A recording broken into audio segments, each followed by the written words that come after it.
পুরানো ধাঁচ কেন? তারা কেন পুরাতনদের ভাষায় কথা বলছে? তারা কেন উস্কানিমূলক পথে পা দিচ্ছে? তারাই বা কেন আবার নতুন নতুন বিতর্ক তৈরি করছে? এই ধরনের প্রশ্ন পুরাতনদের মধ্যে থেকে করা হয়। আবার নতুনরা জিজ্ঞেস করে, এই সমস্ত পুরানো লোকদের নিয়ে আপনারা চলতে চান কেন? এদের পথ ছাড়েন, এদের পথ থেকে ফিরে আসেন। এই নতুন এবং পুরাতনের দ্বন্দ্বের মাঝখানে থেকে আমি যেটা দেখতে পাচ্ছি সেটা হচ্ছে, এখানে যদি সমঝোতা না হয় তাহলে আমরা আমাদের এই বিপ্লব পরবর্তী সাফল্য অর্জন করতে পারবো না, ব্যর্থ হয়ে যাব। পৃথিবীর বহু জায়গায় বিপ্লবের পরে কিন্তু আরো ঘোর অন্ধকার নেমে এসেছে, গৃহযুদ্ধ হয়েছে, জাতিগত সংঘাত ছড়িয়ে পড়েছে, রাষ্ট্র অকার্যকর হয়ে পড়েছে। সেরকম ঝুঁকি এবং বিপদ কিন্তু আছে। সেজন্য আমি যেটা দেখি, পুরাতনদের এটা মানতে হবে যে নতুনরা বদলে দিয়েছে, নতুনরা সাহস করেছে, নতুনরা রক্ত দিয়েছে, নতুনরা জীবন দিয়ে নতুন একটা সময় এনে দিয়েছে।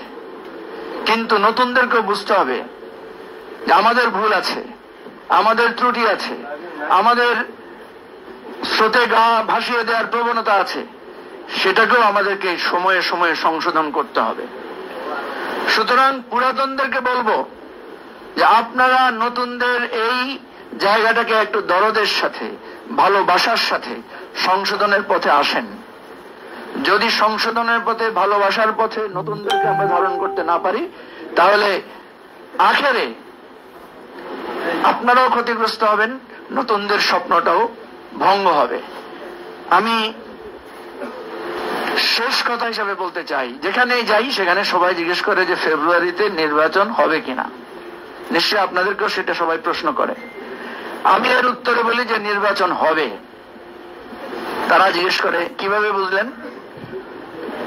আমি বলি যে দেখেন না, বিএনপির নেতারা সব মসজিদে যাচ্ছে, পীর সাহেবের দরবারে যাচ্ছে, হুজুরদের দোয়া নিতে নিতে বিভিন্ন মাদ্রাসা খানকায় যাচ্ছে।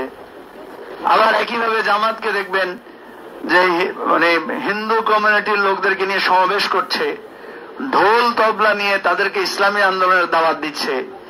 সুতরাং অবশ্যই নির্বাচন হবে এবং ফেব্রুয়ারিতে নির্বাচন হবে। সংকট শুধু নির্বাচনটা শান্তিপূর্ণ, সুন্দরভাবে, সুশৃঙ্খলভাবে হবে কিনা, আমরা আমাদের ভোটাধিকার যথাযথভাবে প্রকাশ করতে দিতে পারবো কিনা। আমরা সরকারের কাছে অনুরোধ করব, সকল